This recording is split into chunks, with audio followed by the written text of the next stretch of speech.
I'm Adrienne Pedersen. Today on Upfront, Milwaukee heads to Salt Lake City. The private pitch during the RNC's winter meeting to host the 2024 convention. Today, we have the inside scoop. This looked like a fun party. What happened behind closed doors? Plus, Milwaukee voters heading to the polls. Primary day in the heated mayoral race a week away. We're having coffee with the candidates as they reveal their plan to woo lawmakers at the Capitol. And the state Senate's top Democrat retiring. Senator Janet Bewley is here on the Democrats' plan to push back on new election bills unveiled this week. Taking on the issues important to Wisconsin. This is Upfront with your host, Adrienne Pedersen. Hello, and thank you for joining us. Another week and another prominent Wisconsin lawmaker announcing they won't seek re-election. This time, it's Senate Minority Leader Janet Bewley. Senator Bewley was elected to the state assembly in 2010, the state senate in 2014, and became minority leader in 2020. Senator Bewley is joining us now from her home in Bayfield. Senator, thank you for being with us. And you know, you announced your retirement. We've heard about other high-profile Wisconsin politicians leaving as well, including Republican Assembly Majority Leader Jim Steineke and Senator Kathy Bernier. So I think I have to ask if there's something more going on here, if any of this has to do with the political climate. You know, I think that this is partially what people do when they're in politics. Sometimes they just choose to do something else in their lives. But this is also due to the fact, of course, that a lot of us are just at that age. You know, we're those baby boomers and we got to get the heck out of the way. So a lot of us are retiring just because we're of retirement age. I know that you've said you still want to get some things done before you leave. And the Senate's Elections Committee will hear testimony Tuesday on a number of election bills that Republicans are really trying to fast track, including banning cities from using private funds, one that would allow joint finance to punish state agencies if they don't comply with election laws, one that clarified and definitely confined. Do you support any of these? No, I'm sorry, I don't. And the good fortune we have, of course, is the governor who sort of has the final say on this. I think, you know, what is most telling is that word punish. What a strange thing for the legislature to be thinking of doing right now. They want to punish people who don't choose to work right now because, of course, we have a worker shortage. They want to punish the Elections Commission. And all of those things are sort of fabricated problems and that they want to blame someone for. I'd rather work together to find solutions for some of the things that either confuse or bother our state. Well, Republicans are saying that they took these bills from the Legislative Audit Bureau report, which is nonpartisan, and that report acknowledges there was no widespread fraud. So why not support either the indefinitely confined or the not using private funds like Mark Zuckerberg's? I mean, is this just a partisan fight? Would you disagree with anything they put up?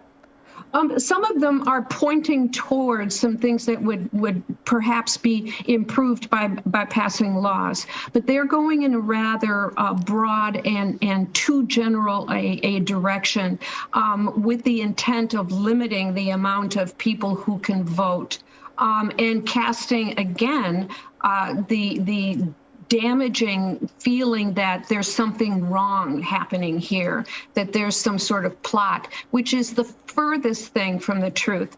None of these claims of fraud going through the court system have come up with any conclusions anywhere like that. Yet they're continuing to try to undermine people's faith in our own election system.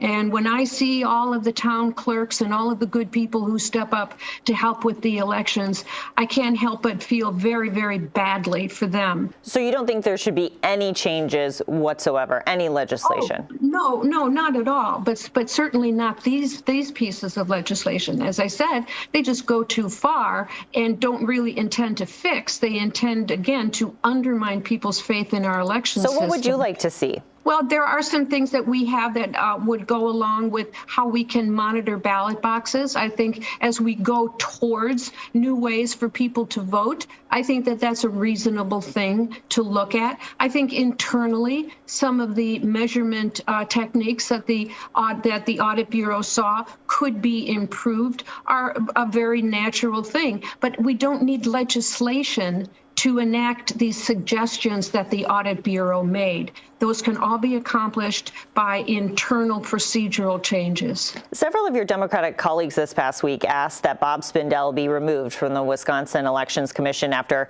acting as a false elector for Donald Trump in 2020, a move that the January 6th committee is, of course, looking at. You didn't sign that letter. No, I didn't. Why not? Well, I think that, there are those who would like to see it handled that quickly and that with one fell swoop have it taken care of. I would prefer to look deeper into it because there's something else behind it. Just simply eliminating one person is not going to get at the deeper issue, which is why would there be this intent to have false votes cast? And I think it merits deeper scrutiny. Is there anything you just want to make sure that you definitely get done before you retire? I want to make sure that I leave the Senate with people having confidence in government, knowing that most of us really want to get things done, that we can avoid the ad hominems, the meanness.